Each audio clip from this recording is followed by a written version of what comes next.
And Justice League is finally here. How is it?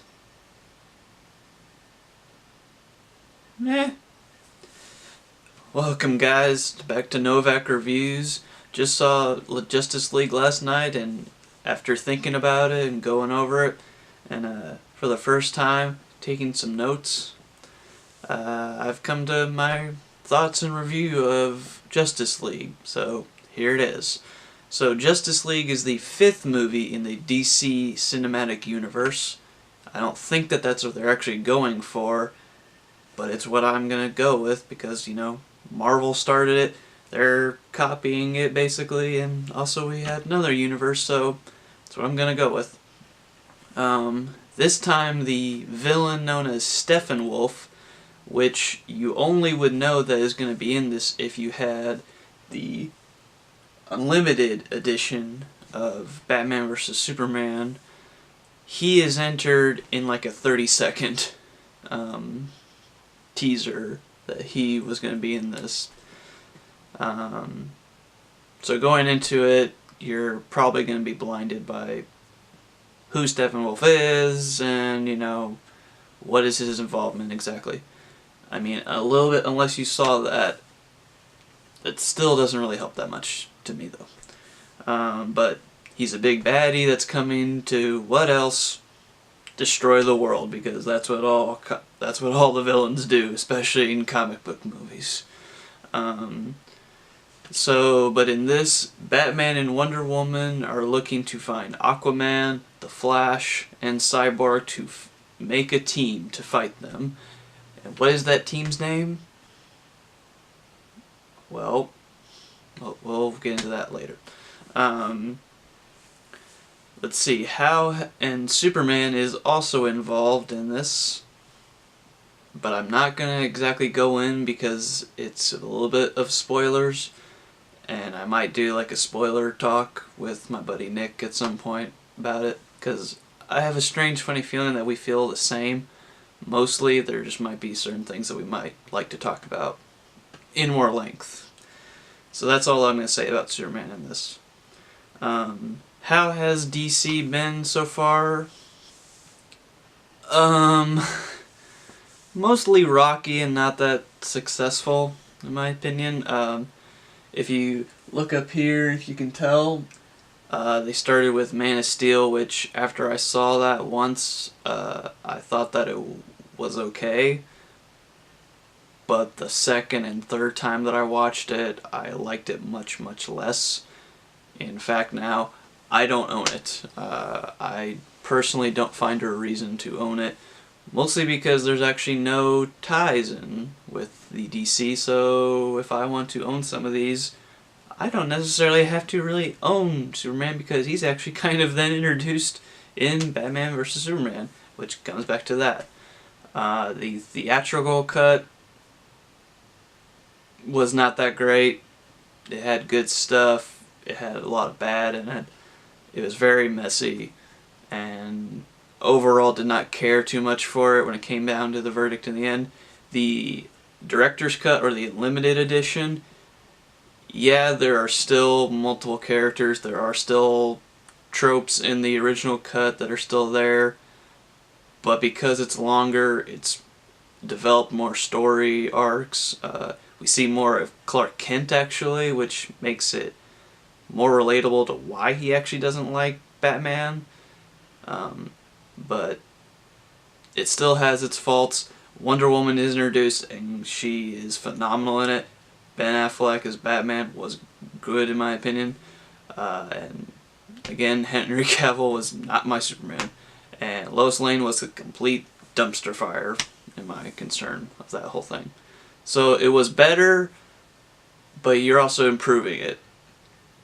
So that makes it more watchable to me. Funny enough, the almost 3-hour version is more watchable. Then we got this beauty right here, Wonder Woman.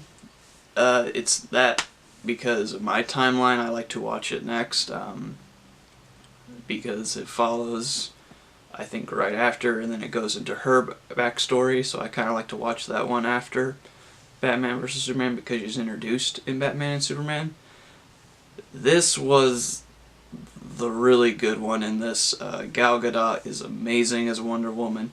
It's actually a much more human story in my opinion.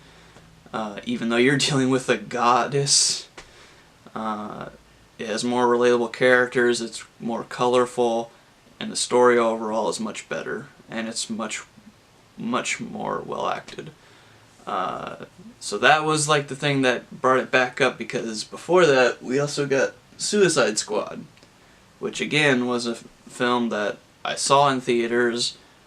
I did like it initially after I saw it, but I still had a little bit of problems with it. I then got the extended cut, again hoping that it was going to be something like Batman vs. Superman. It wasn't really quite like that. There was only 15 or so minutes added on, and it still left me hanging with certain questions that I had about it, and yeah, it still is just okay. There's like, I've heard that and I kind of agree with this, that the first 40 to 50 minutes are actually pretty entertaining and pretty funny, and then after that it becomes a struggle to keep watching because it's so fucking familiar, because we also get the giant portal in the sky and all that shit. That's another time. So yeah, I kind of lost faith in it a little bit with that one. So batting averages in terms of baseball, not that great. This now has been helping, so I hope they're on the right way. So Ben Affleck as Batman, I still think is good. I don't know, it's kind of a toss-up of which I like more, either him in this one or in Batman vs. Superman, because he is very serious in that one with like a little bit of humor. This one he has much more humor, but that's probably due to the fact of Whedon's writing, who took over for Zack Snyder for a little while. There is more humor there. I don't know, it really is a toss-up to which one I actually want more of. Maybe as far as entertainment value, I probably like the Justice League version, but which one felt more like the Batman? Maybe Batman vs. Superman still. Ezra Miller, if I'm saying your name correctly, as the Flash, I actually really enjoyed him. He became like the meta character, like stating the obvious, like he was basically the audience member in this. But his powers were cool. Felt a little bit like what's his name? X-Men running Quicksilver. Yes. From the X-Men movies, which were really funny and entertaining. But he was pretty good. I felt that his story started to be an arc, but again, because they had to cut out a lot of stuff, it didn't really develop as much. But I still like the character. Other than him, I don't have much problem with his performance at all. Jason Momoa as Aquaman. Definitely this was the challenge, to turn Aquaman into a badass, because he's been made fun of so much, apparently, unless you play the Injustice games, which I don't. He was pretty good. I still felt like his best scenes, though, as far as action, were in the trailer, which is something that I've always been against with trailers showing too much. You do get a glimpse of his like personality and his chops with certain scenes. I guess that it just makes me still maybe look forward to the Aquaman movie, but I'm not putting a lot of high stakes in it still. Again, he was perfectly fine and serviceable in this, so no gripes there really about Aquaman. Ray Fisher as Cyborg, the first character that they released for the Justice League that made me go, really? I always just associated him with Teen Titans, but okay. The biggest gripe going in, for me, was the fact that most of him was CGI.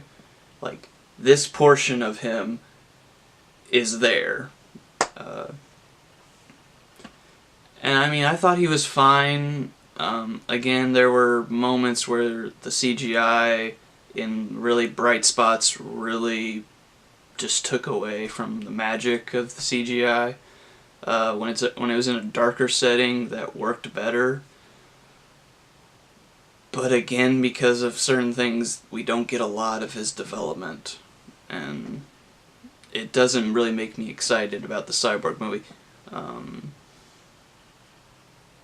And I mean, he does have a purpose as far as the conflict of the story towards the end, but it just felt like kind of tacked on and kind of, but yeah. Aside that, Cyborg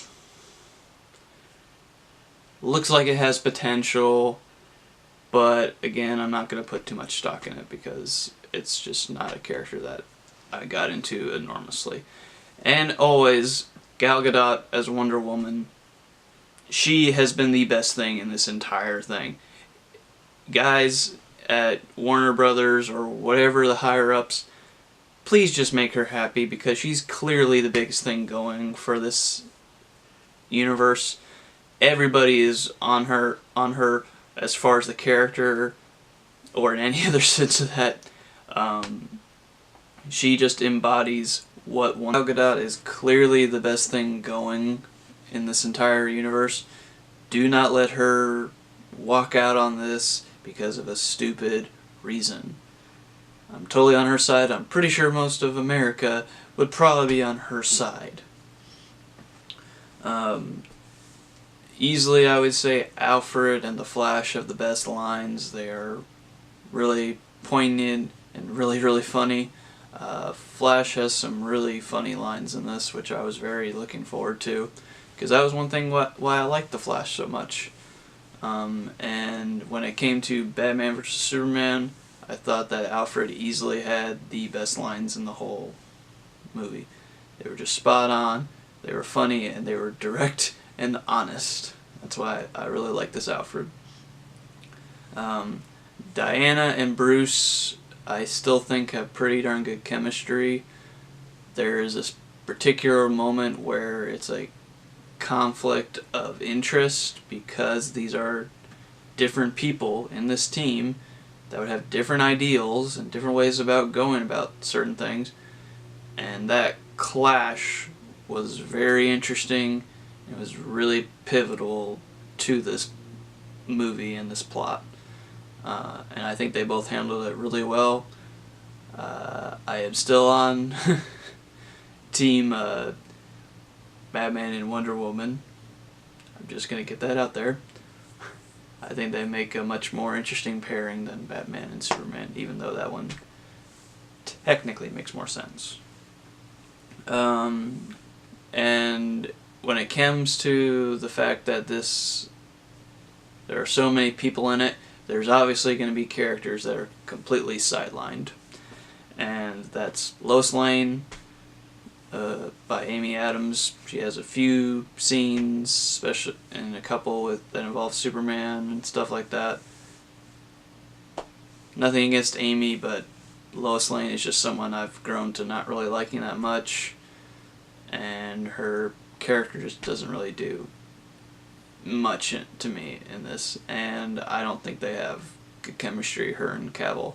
And I don't really care for Cavill still, really, as Superman, even with this. Even though I like him a little bit more in this, still not my Superman. Jim Gordon, portrayed by J.K. Simmons, that was one I was really looking forward to. And what do we get? A scene where he mentions about Batman, he turns on the bat signal twice. That's really it. I really want more of this Jim Gordon. I want to see J.K. Simmons explore and do more of this Jim Gordon, because I think he'll do a really good job of it. And Murrah, if I'm pronouncing her name right, portrayed by Amber Heard. I'm just gonna easily the most paused scene in like any of the trailers, especially the teaser trailer of Justice League, was Amber Heard as Murrah. Because we didn't have enough gorgeous, beautiful women in this. We needed Amber Heard to really spice it up. She has a few scenes, and there was one, like, I guess pivotal moment where she like talks with Aquaman and basically kind of encourages him to go and join the League or something, and that is it. Again, I'm pretty sure that's something that's in the chopping room. Because then it comes down to the running time. This theatrical is 2 hours long. The original is 2 hours and 45 from what I've been told. I am going to give a sharp guess that those 40-some minutes pretty much probably set up more of what the plot is, more character backstory, and help develop more characters. So I'm not going to be surprised if that version I'm going to try to watch. Hopefully that'll come out at some point, and more people are going to enjoy that, because Warner Brothers came out and said that it had to be 2 hours, not longer. You know, if you need to take that long to tell your whole story properly and develop your characters in the right way, I don't have a problem sitting there for almost 3 hours. I did it with frickin' Blade Runner this year, and that was a great frickin' time for me. So, the right time for the right movie. I definitely always agree with that. The overuse of CGI, it's everywhere, and I just become less and less of a fan of it. It just looks so fake and just so unappealing sometimes.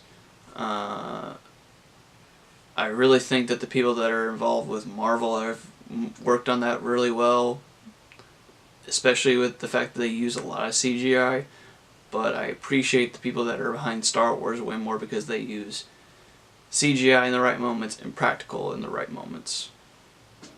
Not counting the prequels. We'll not talk about that. So I always think that it's right to balance those out. I think you really should try that. This CGI, it's just all over the place. If you're someone that doesn't like a lot of CGI, you're not going to enjoy this. The final battle sequences mostly involved a giant red backdrop, which did get kind of weird and annoying. And the other thing about that final battle is with Steppenwolf. We really don't know much about him other than that he wants to destroy the world. If that is perfectly fine with you as far as watching the superhero movie, okay, you're going to find time. I personally always like to have some development of who the villain is and why he's like this. But I'm not going to get that here. Maybe in that 2 hour and 40-some minute I will get a little bit more of his story. But as far as now, I just have a big question mark about Steppenwolf. That's all I got about Steppenwolf. The Rotten Tomatoes score that was supposed to be so like a momentous occasion that they were counting down this thing. Currently, last I looked at it, it was 38% and predicted to keep falling. I don't put a lot of stock in Rotten Tomatoes now anymore. I look at it and I go, oh yeah, it looks like, oh yeah. This is what I do. Even though I follow a few reviewers and I kind of put some trust into them and I kind of agree with them a lot, this is what I do. I go into the movie theater. When the lights go dim after the previews, I do this. Watch. And I judge it on my own terms and on my own level. That is what I do.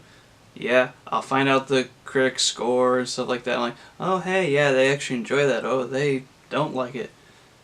but I don't put much stock into it when I go see the film. I want to judge the film on my own views and my own personal taste. So that's some advice that I give all of you. I don't care if you like this movie or if you hate it. Put your opinions out there. It's important. We're human beings. Don't put your stock in Rotten Tomatoes. Which leads me to say, yes, even with all that, it's still enjoyable. I still think it's a step in the right direction. And it's a fun time. It's a fun time with my friends, and who doesn't want to have a fun time with their friends? Where this ranks in the Justice League as far as with the DC universe, I do think it's much better than Man of Steel. I do think it's much better than Suicide Squad. I think on a rewatch factor, it might be a little bit better than Batman vs. Superman, because we also don't have Lex Luthor. It's also positive. But as far as with this beauty right here, you're not gonna beat her. This is the crowning achievement so far in the DC universe of films. So, with all that said, what would I grade this? I give Justice League a B-. Although I hope to see the director's cut, or in other words, an ultimate edition of this, where it's 2 hours and 40-some minutes, to see more freaking story and plot developed. Because that's what I want. I want more these details of this plot and more of these characters develop, because I like the characters. So guys, that's my thoughts and review on Justice League. If you've seen it, comment below, let me know. Give this a thumbs up. And as always, this has been Novak Reviews with Ian Gallo Loco. After that, see you guys next time.